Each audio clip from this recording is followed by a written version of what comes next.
Brett McKay here, and welcome to another edition of the AOM podcast, which since 2008 has featured conversations with the world's best authors, thinkers, and leaders that glean their edifying, life-improving insights without the fluff and filler. The AOM podcast is just one part of the McKay mission to help individuals practice timeless virtues through thought, word, and deed. Also, be sure to explore our articles at artofmanliness.com, read the deeper dives we do in our Substack newsletter at dyingbreed.net, and turn our content into real-world action by joining the Strenuous Life program at strenuouslife.com. Now on to the show.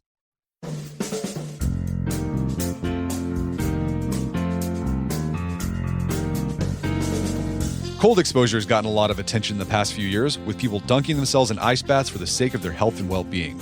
But good news here, exposing yourself to heat by sitting in the sauna or even a hot tub might actually be even better for you, not to mention more pleasant. In his new book, Hot Wired, How the Hidden Power of Heat Makes Us Stronger, Bill Gifford unpacks the dichotomy of heat, how it can both be a danger and a healer.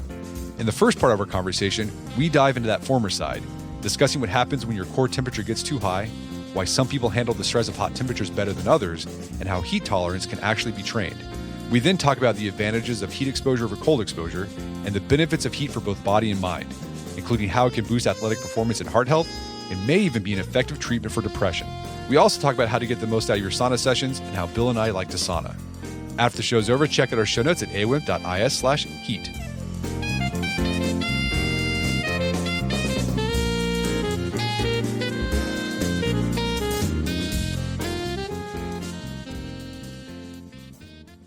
All right, Bill Gifford, welcome to the show. Great to be here. So you got a new book out called Hot Wired, How the Hidden Power of Heat Makes Us Stronger. And you take a deep dive into the research about heat and what it does to our bodies, both the good things and the bad things. You start out the book talking about how a bike race in Wichita Falls, Texas, in the middle of August led you to take this deep dive. What was going on there? Well, it sounds like a terrible idea, right? Riding your bike at 100 miles, 100 degrees. You know, I like to have a goal or a challenge that sort of then guides and motivates my training, keeps me accountable, keeps me in shape. And I picked this one for some reason. I think because I'd always thought that I wasn't good in the heat and that I didn't do well in the heat. You know, back when I was a mountain bike racer in my 20s and 30s, I always felt like heat was my kryptonite. So I wanted to kind of test that. And so, yeah, for those who aren't familiar, this race, it's pretty famous. It's been going on for a couple decades. It's 100 miles, and it's, again, in Wichita Falls, Texas. If you haven't been there, it is West Texas. It is really hot in August. And, I mean, people do get heat sickness, and some people have actually died during this race because of the heat. Yeah, a handful. And the heat is kind of the point. And weirdly, you know, you'd think, well, okay, nobody would sign up for this thing, but 10,000 people come and do it some years. It's wild. And the year I did it, 2023, this they call it a heat dome. So it was a super hot summer, 100 degrees or more, pretty much all summer long. And then the day we did the ride, got up to about 107 Fahrenheit. It was brutal. Yeah. Frankly, I was surprised that I made it, and we can talk more about why. Yeah, I mean, one of the things you do, this book, is you talk about the research you did to prep for this race, to see, well, what can I do so I don't get heat sickness, so I don't die? Right. And you talk about in the book, the very first thing you note is that heat can either kill us or it can help us. And let's talk about how heat can kill us first. How hot is too hot for humans? Do we know that? We don't really know. And it kind of depends. You know, about 15 years ago, some climate researchers theorized that there was a theoretical upper limit past which humans could no longer cool themselves down. And it turns out that people were actually already getting into trouble at much lower temperatures. So, for example, when there are heat waves in Europe, you know, it'll be 90 degrees. And that to you live in Oklahoma, or to me in Salt Lake City, that seems like a relatively nice day in the summer, not too hot. So heat tolerance is very variable depending on a lot of different factors. But the interesting thing that I learned is that it can be trained, it can be altered. So it's not something that's kind of set in stone. Yeah, and I mean, you talk about people in India, kind of a contrast to this people in England where it's 90 degrees and they're like, oh my gosh, we're dying. People in India, they're living in this sweltering, it's super hot, super humid, and a lot of people do fine. Right. I'm not saying it's fun, but, I did all kinds of crazy research for this, but I found one big study where they compared temperature and mortality rates across like 400 different cities around the world. And they found that each city has like an ideal temperature at which mortality is the lowest, excess mortality. So it's not too hot, not too cold. And by the way, many more people die from cold than from heat, like 10 times as many. That was a stunning thing to learn because that's not how heat is framed. Anyway, so a city like Toronto, the ideal temperature or the minimum mortality temperature is like 66 Fahrenheit. And then for Tucson, it's like 86. So there's differences in like basically, I mean, there's differences in like air conditioning, all that kind of thing. But I think a lot of it comes down to like heat tolerance of these different populations. Yeah, being used to it. Yeah. What happens in our body whenever it does get too hot? Because it sounds like from the research you highlighted, it's not so much the temperature outside our body that's the problem, it's our internal temperature. Right. That's what causes problems. So what happens Right. when our internal temperature gets too high? Right. And we generate a tremendous amount of heat, internal heat, metabolic heat, just by being alive. And then when we do anything, like any activity, it's almost like a car engine. You know, your car moves forward a little bit, but your engine is producing like 4 times that much energy. So 80% of it is heat, like a waste product of heat. When somebody gets too hot, it's kind of gruesome. If you get to a certain point, you get into heat exhaustion territory, which is you feel wiped out, you feel confused, you feel kind of lethargic, you might pass out. So that's heat exhaustion, not usually fatal. But then the next step is heat stroke. And that is what it sounds like. It's a neurological situation. You can get aggressive, you can get confused, you can pass out, you can have like a seizure. And as you're unable to cool yourself off, and as your temperature rises past like 105, 106, 107, you get into a situation where like your cell membranes don't function as well. Your cells kind of explode. You get into organ failure, especially the liver. And ultimately, you die a horrible death. I mean, it's terrible. I've spoken to people who have had heat strokes. I've seen people having, exertional heat strokes, and it's not pretty. It's scary, yeah. But the thing is, you can treat it. Yeah. We know a lot more about heat stroke thanks to research in the military is a big place where a lot of this research is coming out of, as well as in athletics. So when someone gets heat stroke, how do you treat it? And this is really important. If somebody is in that zone of elevated body temperature, confusion, heat exhaustion, heat stroke, you dunk them in a tub of ice water if you can. I mean, that's the easiest. That stops it in its tracks, really. I went to a road race in Massachusetts, the Falmouth Road Race, 7-mile run in August. It wasn't particularly hot, but I sat in the medical tent with people from the Corey Stringer Institute, which is kind of devoted to this, awareness of heat stroke and prevention of heat stroke. And we had runners coming in various stages of heat illness, and we just like threw them in the ice tub and they would come around. Their body temperature would drop and they'd be okay. They'd walk out. Yeah.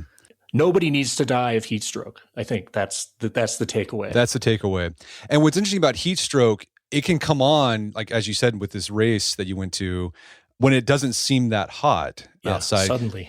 Because the issue is, I mean, one of the reasons why we don't keel over and die when it gets really hot is humans, we are a species that can cool ourselves really efficiently. We sweat a lot, but for sweat to work, it has to evaporate. That's what cools you off. So you sweat, and then as the water evaporates, it takes heat away from your body. Right. But when you're in humid conditions, you don't get a lot of evaporation. So you can run a race when it's like 80 degrees outside, but it's really humid. You can get a heat stroke in that because your body can't cool itself off. Right. Falmouth was 70 degrees and like 90% humidity. And that length, 7 miles, 7 miles. So it's like, it could be around an hour, 45 minutes or an hour, intense effort, and your cooling system doesn't have a chance to catch up. That's why those events are actually more dangerous than a marathon. But our cooling system is incredible. It's this incredible gift that I think is one of our fundamental human traits. I mean, it kind of fueled our rise to dominance, really. I mean, Well, yeah, because it's allowed us to basically migrate across the entire planet and live in just disparate climates. And then, I mean, you talk about this too. We've had, the Born to Run guy. We've had Alex Hutchison on the podcast talking about why humans are so good at running. And one of the theories out there is that, well, we're really good at persistence running. And so the idea is like our early hunter-gatherer ancestors, they would just chase gazelle down, and we could do it for a long time because we could sweat and we can keep ourselves cool. The gazelle couldn't do that. And so it just eventually had to stop and cool off. And then that's when we'd go in for the kill. Right. So if you think about walking your dog on a hot day in the summer, I mean, you can easily outlast your dog, I'm sure, unless your dog is some kind of endurance monster, but your dog can only cool itself by panting, and you're sweating across your entire body, and it's amazingly potent cooling. I mean, we have these sweat glands that basically just bring water to the surface of our skin, and then it evaporates, and that takes off a tremendous amount of heat. Yeah. It's brilliant. What's interesting though is that, and you alluded to this earlier, is that you can take two people and put them in the same sweltering conditions, and one person could be completely fine and another person could have a heat stroke. What's going on there? Why the difference? Right. I mean, fundamentally it comes down to different levels of heat tolerance. And, there could be other things going on, like certain medications, antidepressants, for example. It could be like a stimulant. Anyway, that plays into it. Somebody could be drunk or hungover, but basically people have different heat tolerance. And the interesting thing to me is that, like I said earlier, this heat tolerance can be trained. It can be modified. So I went to the Corey Stringer Institute at the University of Connecticut, and it's named after a football player who had passed away due to a heat stroke, a Minnesota Vikings lineman, and his family helped found this institute. It's dedicated to basically studying heat in athletes and workers. And so I did a heat tolerance test. And so basically to do that, they put you in like a heat chamber, basically a hot room or like a large oven, which is what it felt like, heated up to 100 degrees, 40% humidity, put me on a bike and just had me pedal for an hour. And then they monitored my body temperature and watched that go up and up and up. And somebody who's heat tolerant, their body temperature will go up and then it will kind of plateau. If you're not heat tolerant, it'll just keep going up. And then, eventually you'll get into trouble. And so mine just kept going up. So they were like, okay, you flunked. Yeah. And then, okay, so it's trainable. You can become heat acclimated. Yeah. And I think anyone who lives in a hot location during the summer has experienced this. Like here in Oklahoma, in the spring, it's, in the 70s, 60s, it's pleasant.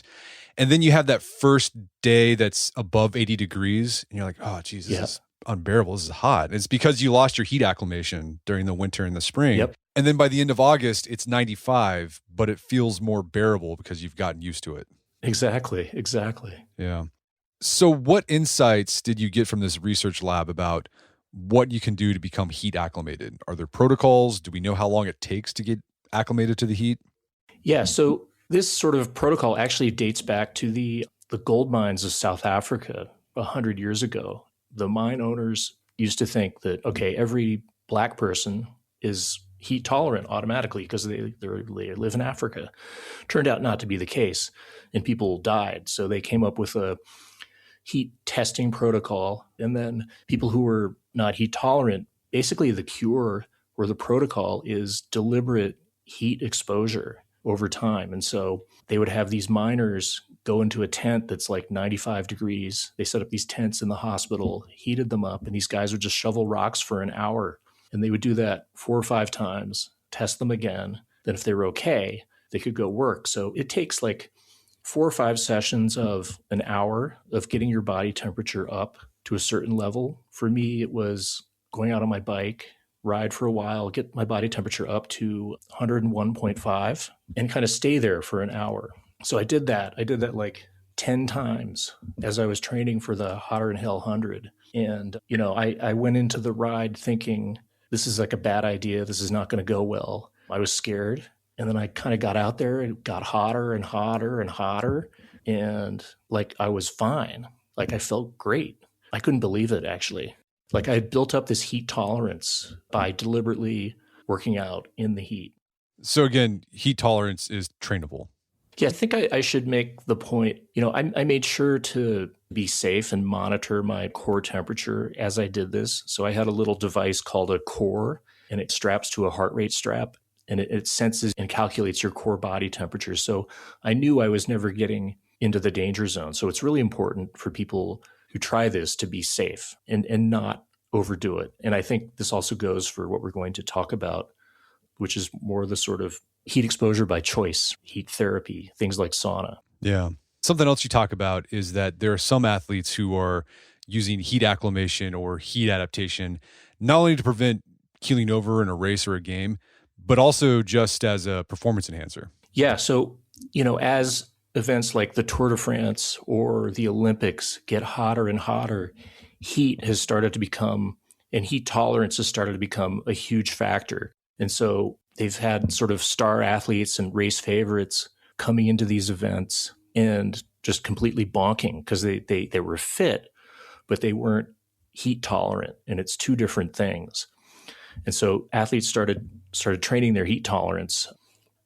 And then they found out that heat training itself actually brings some performance benefits similar to altitude training. So your plasma volume increases, you have more hemoglobin, more red blood cells, more oxygen carrying capacity. After I did my heat adaptation, after I did the Hotter in Hell, I went back to Corey Stringer and I did the heat test, and it was like a piece of cake. I was like high-fiving the lab guys and smiling, and it was dramatic. And it was a dramatic performance enhancement. Okay, so heat can be a performance enhancer, and it can also have a lot of other benefits, and that's what the thrust of this book is about. So heat, yes, it can be bad for you, it can kill you, but heat stroke is preventable. You can adapt to heat, and heat can actually be a big positive for your body and brain. Today, we don't really experience a lot of temperature variations. We've got climate control, so you can go from your air-conditioned house to your air-conditioned car. So let's talk about this. What are some of the benefits of being exposed to hot temperatures? Well, I think cardiovascular is one side. If you're in hotter conditions, your cardiovascular system has to work harder to keep you cool. There are these things called heat shock proteins at the kind of cellular level. They're like little maintenance proteins, or one scientist I spoke to called them mommy proteins because they kind of take care of other parts of your cell, other machines in your cell. They take care of your DNA. They kind of clean up age-related damage. So those get activated as you spend time in hot conditions. And, I think it's interesting that people, even though we live in this kind of comfort, and, I love sleeping in air conditioning, I'm not going to lie, but people gravitate towards things like temperature extremes, things like cold plunging, and things like saunas. And I think we kind of crave that variation. Yeah, I mean, humans have been doing that throughout cultures and throughout time. Yeah. So the Nordics have their sauna culture, but then other cultures have similar heating therapies that they do where they voluntarily expose themselves to heat. Russia has theirs, Japan has theirs. Yep. In North America or the desert Southwest, Native Americans had, sweat lodges. So yeah, I think there is like this human need to experience extremes in temperature because it does something for our bodies. So yeah, let's dig more into these minds. In our minds. Yeah, we're going to talk about it. The mind stuff is really interesting. So let's talk about some of the benefits of heat exposure, voluntary heat exposure. You mentioned a few. It helps our heart health, and we know this because of some studies done on Nordic people who do sauna regularly. Yeah, Finnish. And this was sort of my gateway to this entire topic. Because I'd written 2 books on longevity, I was aware of these really interesting studies from Finland where they looked at, it was really a sort of a broad heart health study. They were trying to figure out why Finnish guys were dying of heart attacks. And so they looked at a whole bunch of different lifestyle factors over decades. And so in 2015, this cardiologist and some colleagues came along and looked at the data and decided to compare sauna use and outcomes. And they found that the most frequent sauna users in this group had about half the rate, or 40% the rate, of heart attacks, and half the rate of strokes and half the rate of mortality as the guys who used it like once a week. weirdly, they couldn't find anybody in Finland who any of these guys who didn't use sauna. So the baseline was once a week. So 4 to 7 times a week did much better than once a week. It's a huge finding. I'm like, there's no drug that does that. It's a massive effect. So what does the heat do? Like, why do we get that benefit to our cardiac system from heat exposure? Yeah, it's primarily, it's like light exercise, I think is the best way to describe it. Your heart rate goes up, your blood vessels expand, your blood pressure drops. So there's a sort of a mechanistic effect on your cardiovascular system. So that's the first level, but I think there's more to it. Like, I think it may have to do with the fact that you're activating, and this is a guy who had worked in this lab in Finland. This is kind of what they were pursuing. Sitting in the super hot sauna kind of activates your sympathetic nervous system because it's stressful. It's the fight or flight. And then when you get out, that sympathetic nervous system kind of withdraws. And so they suspect that some of the benefits may have to do with how it manipulates your autonomic nervous system, which I thought was pretty cool. That is cool. You also highlight research how sauna use or any type of other voluntary heat exposure can improve liver and glucose health. What's going on there? Yeah, that's a tough one. They did find that it appeared to improve insulin sensitivity, and they don't know if that's because it kind of sped up, your heart rate's going, your metabolism is speeding up, perhaps. It's not clear. But there is some sort of benefit. We don't know the mechanism. Yeah, and some of these healthy behaviors like sauna are kind of tied together. So it's possible that somebody who's using sauna more maybe is healthier to begin with. We can't discount that possibility because it's a little tough to sit through a sauna, but it's also possible that they're doing sauna and they're doing a little bit of exercise, they're eating better or whatever. It's hard to disentangle. They did find, these Finnish researchers, they did sort of parse that a little bit, and they did find that the guys, and this was all men in this study originally, the guys who exercised and used sauna frequently had the biggest benefit. So they're the ones that had the 50% drop in mortality. But the guys who didn't exercise and just did sauna, they had about a 30% drop. So 30% effect. So that's still pretty good. And that tells you that the heat does do something. We're going to take a quick break for a word from our sponsors. And now back to the show. And then you also highlight research that there might be a potential connection between sauna use or hot tub use with our immune system. Yeah, I mean, hot tub use is just as effective, by the way. People love sauna, and hot tubs aren't as trendy now, but any kind of like heat exposure, heat therapy, also infrared has been found to be effective. I think with the immune thing, that's been something that has been researched actually for decades. And back in the day, like in the 60s, these German and Scandinavian researchers referred to it as, I think they called it hardening. So by doing the sauna and also the cold, which was part of it, people sort of toughened themselves up and were more resistant to infection. They missed fewer days of work, and it's not clear why. That's interesting. What about, I think a lot of people use sauna particularly because I go to the sauna, I'm going to sweat a lot, so I'm going to detoxify. Is there anything to this idea that sweating a lot detoxifies us? Yeah, I'm going to make people upset and say probably not. Officially, sort of mainstream medicine will tell you that the only way we detoxify is through our kidneys, through our liver, and not really through our skin. So if you're sweating things out, you're just kind of sweating out the liquid that's in your cells, the liquid that's in your blood plasma. So if there's a little bit of alcohol from last night, that's going to come out. But it's not like a primary method of detoxification. There have been some studies that suggest that maybe we do put out things like heavy metals, but those aren't very good studies. I'll put an asterisk by that, and I'll say the jury is still out. It hasn't been well studied. It might be that heat exposure accelerates the detoxification that your kidneys and liver do, perhaps. That's a possibility. Brian Johnson did a sauna protocol for I think a couple of months, and then he tested levels of various toxins in his body and also microplastics, and those dropped by a lot. But that's N of 1, and right. It's not a placebo-controlled study, randomized study, but he does have access to pretty good testing methods. Okay. So I'll say the question's still open. Yeah, still open. So potentially, we don't know. Potentially, it does make you feel clean, and it is a germ. Back to your immune point, it's a pretty clean environment. Like not a lot of germs can withstand 180-degree sauna. And in fact, old time Finnish people, like I've met Finnish people who were born in a sauna. Yeah, like they would give birth there. Yeah. It was the most sterile room in the house. That's interesting.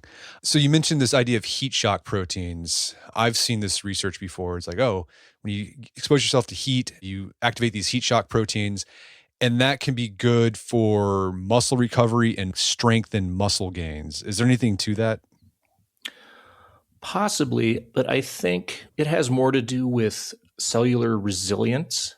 And going back to our heat tolerance conversation, there was a military study where they exposed, I think, mice to repeated, intense heat stress, almost like putting the mice in a sauna again and again and again. And they tested their heat shock protein levels and they were through the roof. And they found that these mice were extremely resistant to heat stroke. So it's a protective mechanism. I think as far as muscle gains, I think the increased blood flow, I think, plays a bigger role. And that's why sauna, I think, is, in my opinion, preferable as a recovery or as like a post-workout tool to a cold plunge. Well, let's talk about cold plunges because those have been, that's been the rage now. Let's say like the past 5-10 years. Everyone's cold plunging. You got the cold plunge bros. And talking about it. Yeah. How do you know some guy cold plunges? Well, he'll let you know that he cold plunges. Yeah. And there's all these benefits that are touted. Increases dopamine, helps with muscle inflammation, reduces inflammation. But you talk about those benefits are probably overhyped and cold plunges actually might be hurting your gains. Yes, certainly in terms of muscle growth, this has been pretty well studied. And they've found that intense cold exposure slows down like muscle protein synthesis. So after a workout, they actually did one crazy study where they had guys do leg work or subjects do leg work, and then they would put one leg in a warm, basically leg container, and the other leg in a really cold thing. And then they had them drink a special drink, blah, blah, blah, where they could see what was happening in each leg. And the warm leg, muscle protein synthesis was happening. Cold leg, it wasn't happening. So it tells you that you're not getting the muscle gains. However, it may help with inflammation. It may increase dopamine, norepinephrine, all those things. It does that in the blood. We're not sure about in the brain because you have to kill the person to test that. So we haven't done that. Also, it can give you, if you're talking about jumping into like a cold body of water, you're getting into territory where, drowning is not impossible. If you suck in a big breath of water because of the shock of jumping in the cold, that could be dangerous. Yeah. The cold plunges for after a workout, they're like, well, it reduces inflammation. It's like, well, if you strength train, your body needs inflammation for that. That's what causes your muscles to grow. It's that inflammation. So excellent point. Yeah, if you eliminate the inflammation, you're just going to kill your gains. But you do highlight it could be useful. A cold plunge could be useful if you're an endurance athlete. It can help with recovery. And it also just feels good. Going from the sauna to the cold plunge and back again, that can feel great. And it's okay to just do it, do the cold plunge and hot sauna together just for that, because it feels good. But yeah, if you're focused on building strength and muscle mass, maybe just stick to the sauna. Yeah. And, you want to go in the cold plunge because you've built up all this heat in your body and sitting in a sauna, you're hot. The idea of jumping in a Lake Superior sounds like the best thing, 40 degrees sounds like the best idea anybody ever had. And, I've done it too. It's just, I think the science of cold is way behind the science of heat. But you made a great point about inflammation. Like inflammation is not always bad, especially in the exercise context. Inflammation is part of what drives those adaptations, and it's also a healing mechanism. Yeah. And the other thing you point out too is when people do cold exposure, they probably get too cold. They get in a cold plunge that's like 35 degrees when it really needs to be just like 50. It doesn't have to be as cold as you think to get the benefits. Yeah. This is like competitive cold plunging, right? Who can do the coldest cold plunge for the longest. And, obviously it's more challenging. I think, people like it because it's a mental challenge. But yeah, this is very satisfying to learn from some of the experts I talked to that actually the ideal temperature for the physiological benefits is really in the 50s. Yeah. I mean, I after I read that research about how cold plunging blunts muscle protein synthesis, I stopped doing cold showers after workouts. But I still do cold showers. I don't do it for any health benefits. I just do it because it's sort of like an exercise in willpower. It's like, all right, I know this is going to be hard. I don't want to do this, but I'm going to do it anyways. So that's why I do it. Yeah. And it makes anything else, whatever else you have to do that day seem easier, right? And so, I'll do a cold plunge. I'm kind of like, oh God, do I have to do this?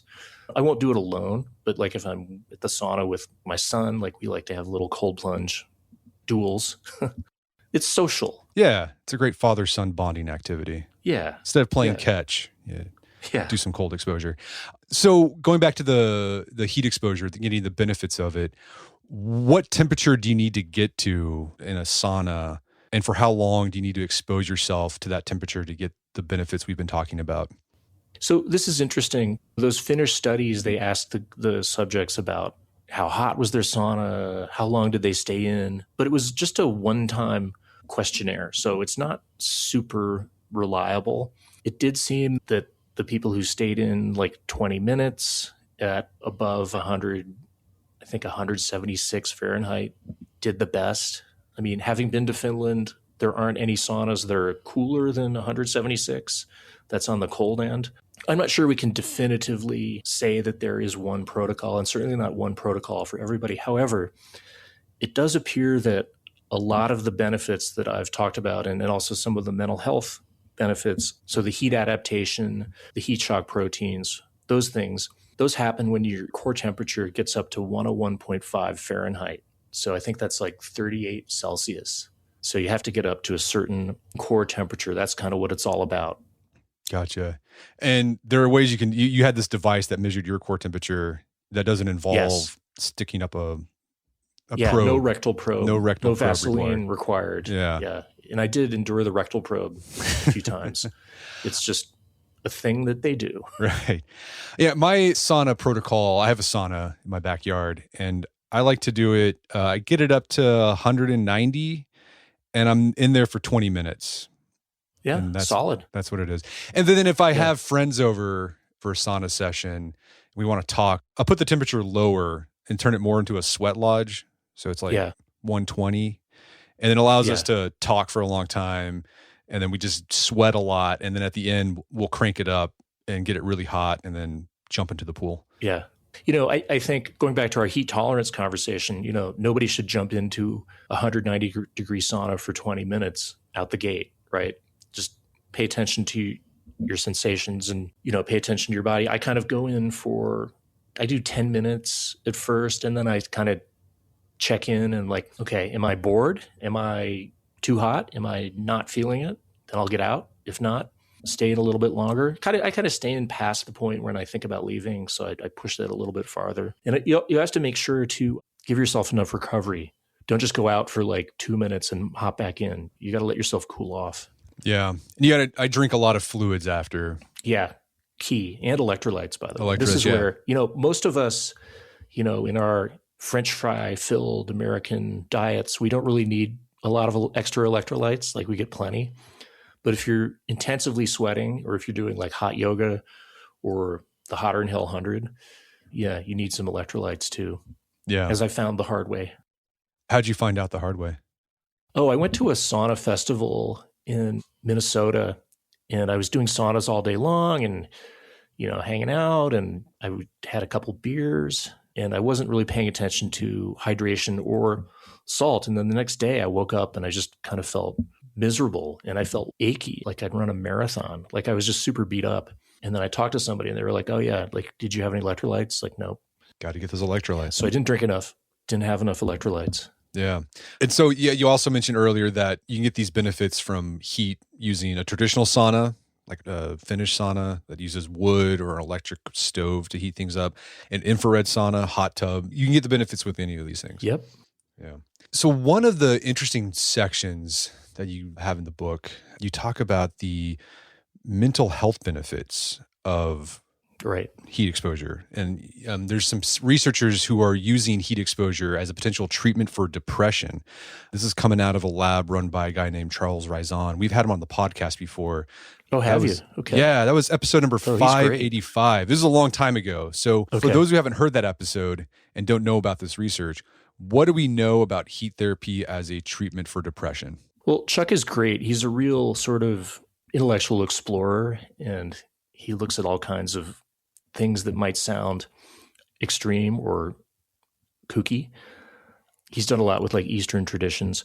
So the heat piece of it is interesting. He was involved with a study. I think the first study was in Switzerland, and they put these severely depressed people into kind of a heating device. So basically like an infrared sauna that you lie down in. And they heated these people up to, again, 101.5 Fahrenheit. And they found that basically their depression symptoms were wiped out, cut in half or more, in some cases completely gone. So really potent effect against severe depression, which is that really surprised me because, you know, you think of like a heat wave and really hot weather and people can get kind of grumpy, but this appeared to have this powerful effect against depression. Do they have any ideas of why that is? They have some theories. People who are depressed appear to have a difficult time regulating their body temperature in general. Like they don't sweat as much. Their body temperature is elevated. So there's something going on with the whole thermoregulation system in these folks. But one theory that these folks are working with is that if you heat up your brain to a certain level, that stimulates a brain region, I think it's called the dorsal raphe nucleus, to start producing serotonin. So similar to what a SSRI drug might do. So that's one possible reason. Yeah. If I remember correctly, another theory that Charles put out there is that, you know, using the sauna or exposing yourself to heat, it is an acute stressor when it causes an acute amount of inflammation. It's like exercise, basically. Yeah, and then it goes away. Yeah, and then it goes away. Reduces inflammation. Yep. Right. He says it's sort of like hair of the dog. You give someone, because like I think depressed people, they have a lot of inflammation in their body and in their brain. So exposing yourself to an acute stressor, it helps dissipate inflammation in the long run. Right. And exercise does the same thing. And exercise also has a potent antidepressant effect potentially for the same reason. This IL-6 inflammatory cytokine goes up, it spikes, and then afterwards it drops and it stays down. Yeah, that's Super really interesting. Yeah. Yeah. And then you highlight this, and I think Charles talked about this in our interview. He says this heat therapy for depression, it doesn't work for everyone. No. And I think the reason is like depression can be caused by all sorts of things. It's not just because your body doesn't know how to thermoregulate or you have inflammation. It could be other stuff. So if your depression is caused by something else, the heat exposure is not going to do anything for you. Yeah, the way they discovered this is really interesting. Or one way they discovered this, they found that they were experimenting with this microbe that they found in the soil in like Uganda, and they were trying to use it to help build up people's immunity to leprosy. And it gives you a slight fever, but a fever is kind of a healing mechanism. And they found that people who had been injected with this microbe were happier. They got happier, really, after having this like slight fever. Kind of a crazy story. Yeah. And you talk about in the book, you've had dealt with a melancholic disposition throughout your life. And that's why I'm a writer, you know? Yeah. Yeah. Same. It's required. I'm an Eeyore too. Okay. Did heat therapy do anything for your melancholy? Oh, it was amazing. You know, it's actually why I started gravitating towards heat in the first place. I started going to the sauna in my gym, which, you know, was kind of dark, dank, not the best, but it was warm and comforting. And I felt good being in there. And I was going through some difficult work stuff. And, you know, prior to that, sauna was not on my to-do list. And so I kind of took that and was like, I felt better. I wonder why. Then I came along and I met Chuck Rizan and did a little bit of a dive into that research. And then I actually volunteered to be sort of a guinea pig in a study that he and his colleague, Ashley Mason, were doing in Colorado. And basically they stuck me in this infrared sauna, lying in a hospital bed, again with the rectal probe, but anything for science. So they heated me up for like an hour, and it was totally miserable. And I was like, why did I do this?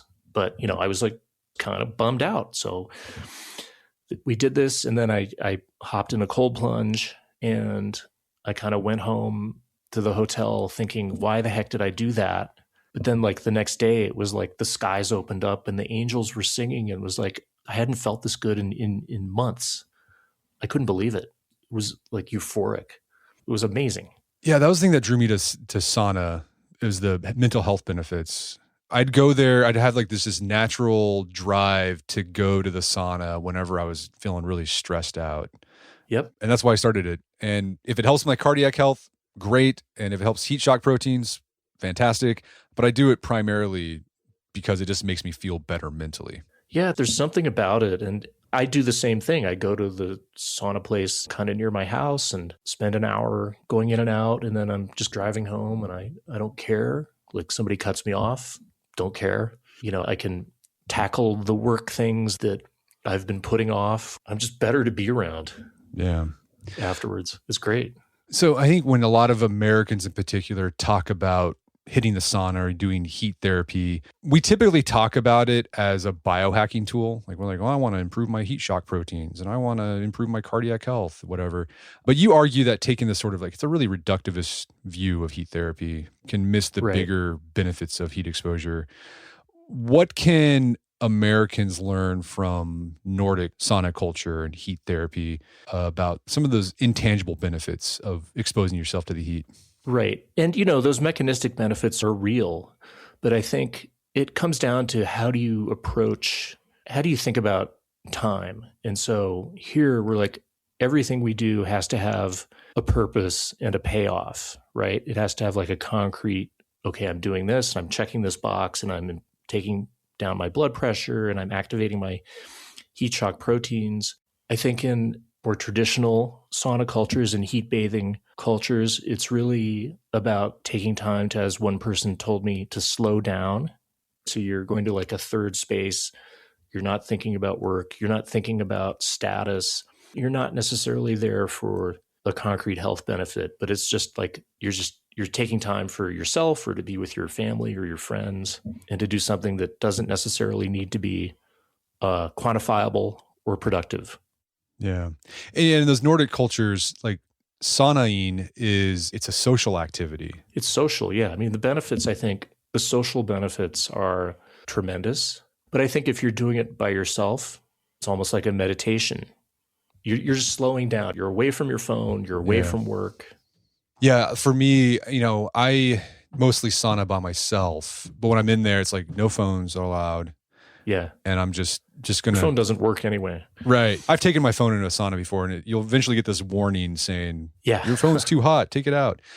But I just go in there, just close my eyes and just really relax and just don't think about things. But I do think it's an even more enjoyable experience when you can do it with friends. Yeah, it's nice. It's a good little bonding thing. There's something about it, like we're in this space that is kind of too hot and kind of slightly panicking a little bit, or it's stressful, but you're together. So it breaks down inhibitions, I find also.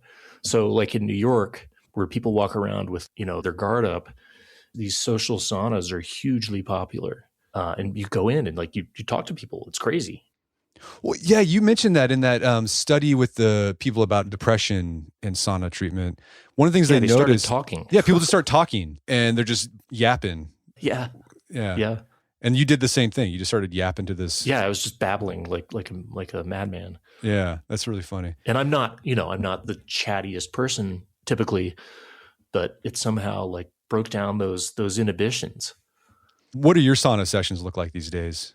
So there's a couple places in town that I go to.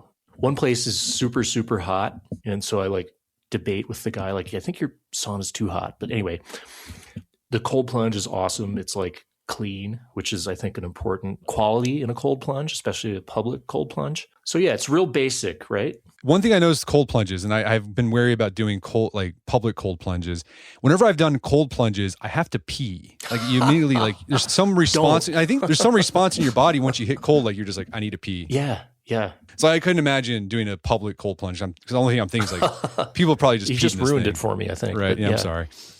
Okay, so you do the sauna, you do the cold plunge, and how often are you doing this? Oh, I do like once or twice a week at this point. So I'm like the control group in those finished studies, but it's enough. And, I go when I can take the time. It's like an hour.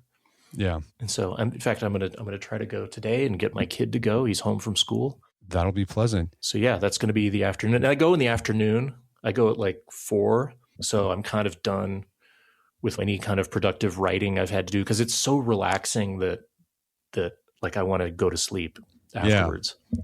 Yeah, for me, I have a sauna in my backyard. It's one of the best purchases I ever made. That's so great. It's fantastic. You just go in. I go in after a workout for 20 minutes, but it's awesome. I love it. Yeah, I feel like I should get one now, but I haven't pulled the trigger. But I don't necessarily want to always sit in there by myself. So yeah, you like the social aspect of it. Yeah, so maybe that's a trigger for inviting people over and having sauna days. Yeah, inviting your friends. Well, if I'm ever in Salt Lake, I'll hit you up. Well, we can do a sauna session. Yeah, for sure. Bill, this has been a great conversation. Where can people go to learn more about the book and your work? Yeah, the book is called Hot Wired, and I'm on Instagram and the site formerly known as Twitter, at Bill Gifford. I'm also on things like Threads, so you can go there. Well, Bill, thanks for your time. It's been a pleasure. Yeah, Brett, thank you. Great questions. My guest today was Bill Gifford. He's the author of the book Hot Wired. It's available on Amazon.com and bookstores everywhere. Be sure to check out our show notes at awim.is/heat, where you find links to resources that delve deeper into this topic, including a very helpful article we've got that covers the frequently asked questions that people have about how to sauna.